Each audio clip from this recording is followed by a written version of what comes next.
Hello, and welcome to Opportunities to Preserve Affordable Housing, a broad overview of HUD's 210 Transfer Authority for certain multifamily properties. I'm Cindy Sullivan, and I work for the Southwest Region Kansas City office as a resolution specialist. I'm here with my colleague, Margaret Potig. Margaret?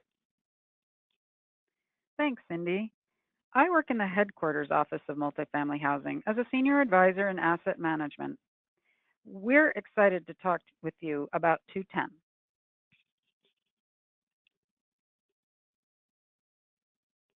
Let's walk through the agenda. To start, we're going to establish the goals of the training and introduce owners to 210, a tool for preserving multifamily housing. We will explain what the 210 Transfer Authority is and what it allows. We'll compare and contrast 210 and 8BB, which is another HUD transfer authority that you may be familiar with. And we'll discuss some initial eligibility criteria for owners who are interested in pursuing 210 transfer for their properties. Our hope is that after this training, you'll have the tools you need to identify whether or not your property may be eligible for this opportunity, and you'll know where you should go to get more information and to get started.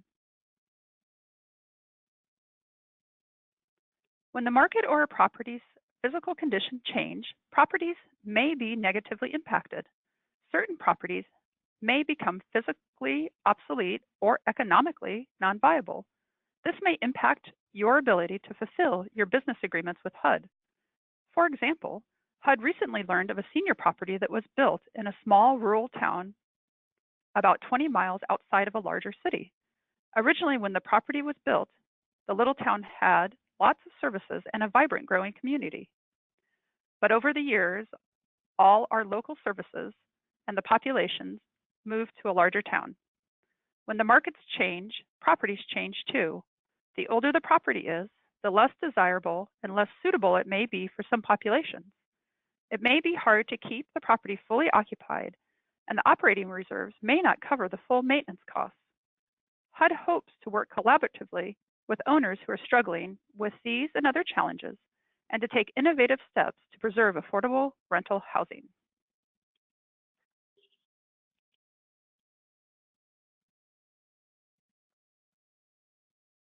Through this training and the other resources hosted on the HUD Exchange 210 web portal, we hope to establish and strengthen owners' awareness of HUD's ability to approve requests for transfers of multifamily housing, project-based rental assistance, HUD-held or insured debt, and income-based use restrictions.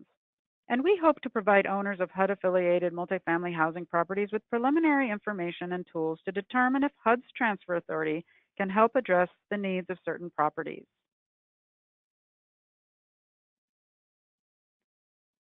So what exactly is the 210 Transfer Authority?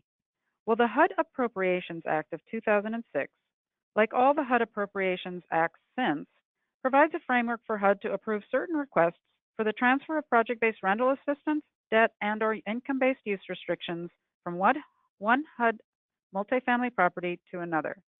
And if you think you may have heard of this before, but you thought it had a different number, you're probably thinking of the same law.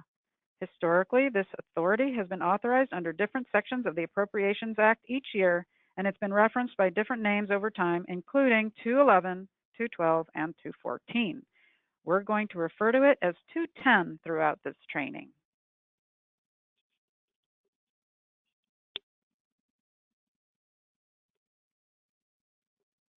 It's really important to highlight that 210 is a tool for properties that are at risk and struggling physically or financially. 210 can be used to transfer project-based rental assistance, debt, and that includes capital advance or a mortgage, and/or income-based use restrictions to another multifamily project. And the project you're transferring to, or the receiving project, does not have to be HUD affiliated.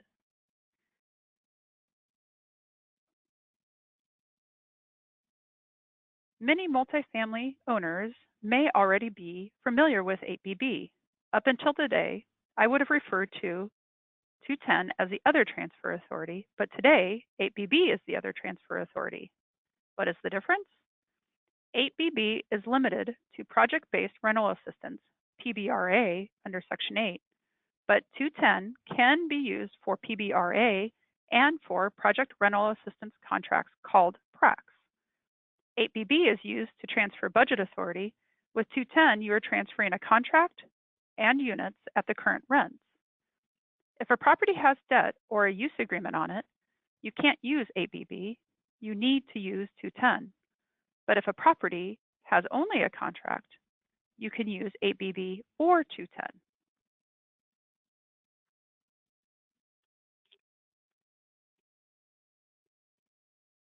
Many, but not all, multifamily properties are eligible for 210.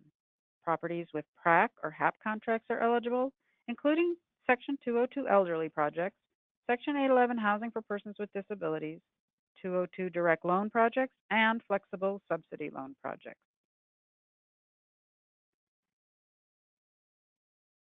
Now that we know what projects are eligible, let's talk about the ones that aren't. Section 8 HAP contracts administered by the Office of Public and Indian Housing, including Section 8 Mod Rehab and Section 8 Project-Based Voucher HAP contracts, are not eligible for 210 transfer. Section 8 HAP contracts administered by the Office of Community Planning and Development, including Section 8 Mod Rehab HAP contracts, are not eligible. Any rental assistance contract that originated prior to 1974 is ineligible for transfer.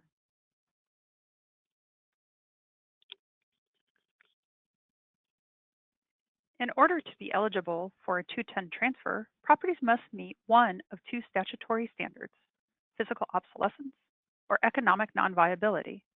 This is one of the core principles of 210. Owners have to demonstrate compliance with one of these two criteria and certify to HUD in writing that the materials submitted to substantiate compliance is true and accurate. We'll define physical obsolescence and economic non-viability more fully in the next couple of slides.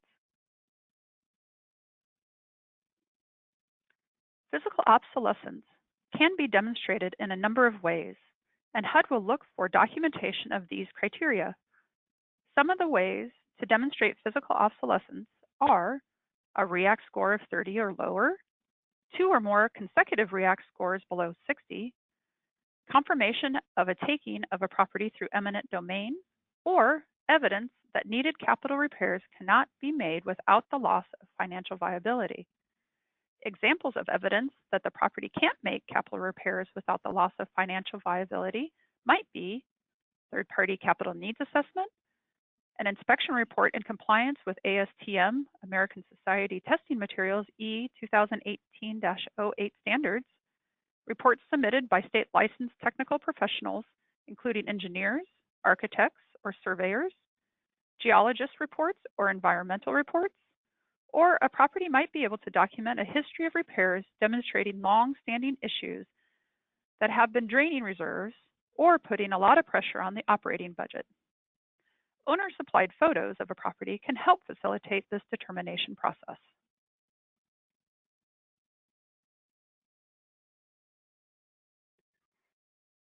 Economic non-viability can be demonstrated in a number of different ways as well. Some of the ways to demonstrate economic non-viability are a market analysis justifying the inability of the property to meet current HUD-imposed affordability restrictions, or indicating that there is little or no market for the unit types. These reports can include third-party market studies written by a state-licensed appraiser, census data, or other state or city third-party reports. Owners can also demonstrate economic non-viability by exhibiting an average vacancy rate of 25% or more over a period of 24 months. Evidence of this can include vacancy reports or tax voucher submissions. Other proof approved by HUD might be documentation of state laws and regulations that have impacted the property's operations, accompanied by evidence of those impacts. For example, some states have implemented regulations limiting the number of persons with certain types of disabilities who can be housed together in a residential setting. Policy changes such as these can impact a property's economic viability.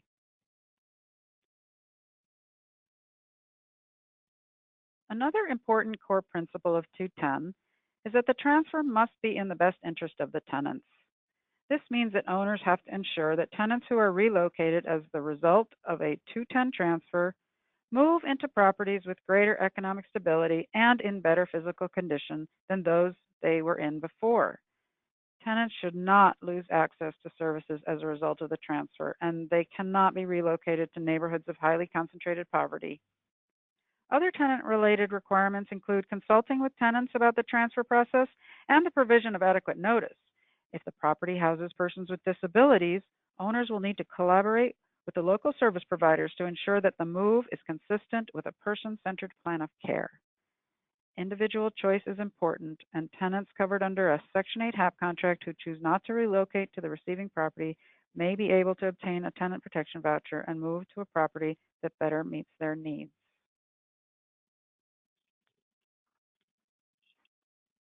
There are a number of other statutory requirements associated with 210, and owners interested in exploring 210 for their properties should be sure to review the Federal Register in detail. Some important requirements to be aware of regarding this transaction overall are: the transaction cannot result in an increase in the project-based rental assistance budget authority. The transaction cannot result in a decrease in the number of occupied units unless HUD approves a reconfiguration of the property's vacant units. There are also important statutory requirements related to the receiving property, like the receiving property must be located in a neighborhood of opportunity and access. It must meet acceptable physical and environmental standards. The receiving owner must demonstrate good management capacity and, if HUD affiliated, be in good standing with HUD. A community must exhibit local demand for affordable housing, and the transfer must receive a certification of approval by a local government entity.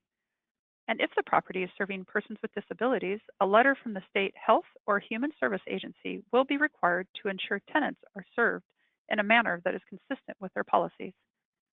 Be sure to read the Federal Register and check out the summary of 210 Transfer Authority statutory requirements on the HUD Exchange for more detailed information about these and other statutory requirements.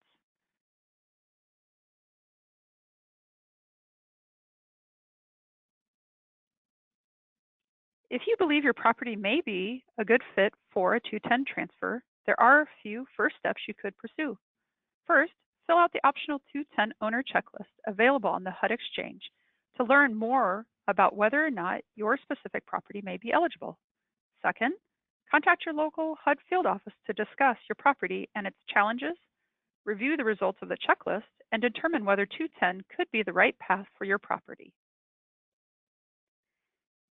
Thank you so much for your time and attention during this training. For additional information on the 210 Transfer Authority, please check out the 210 portal on the HUD Exchange. You'll find resources including links to the Federal Register, an outline of the program's statutory requirements, an optional owner eligibility checklist referenced earlier, and some case studies describing successful 210 transfers from the field. Additionally, project-specific questions can always be directed to your local HUD field office.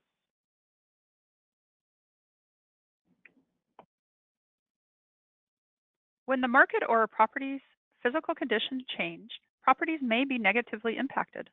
Certain properties may become physically obsolete and economically non-viable. This may impact your ability to fulfill your business agreements with HUD. For example, HUD recently learned of a senior property that was built in a small rural town about 20 miles outside of a bigger city. Originally, when the property was built, the little town had lots of services and a vibrant, growing population. But over the years, all the local services and the population moved to the larger town. When markets change, properties change too.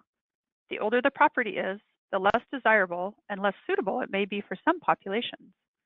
It may be hard to keep the property fully occupied, and the operating reserves may not cover the full maintenance costs.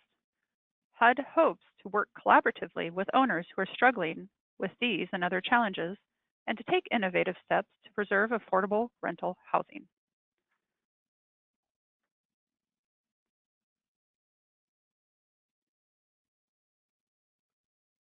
It's really important to highlight that 210 is a tool for properties that are at risk and struggling physically or financially. 210 can be used to transfer project-based rental assistance, debt, and that includes capital advance or a mortgage, and or income-based use restrictions to another multifamily project. And the project you're transferring to, or the receiving project, does not have to be HUD affiliated.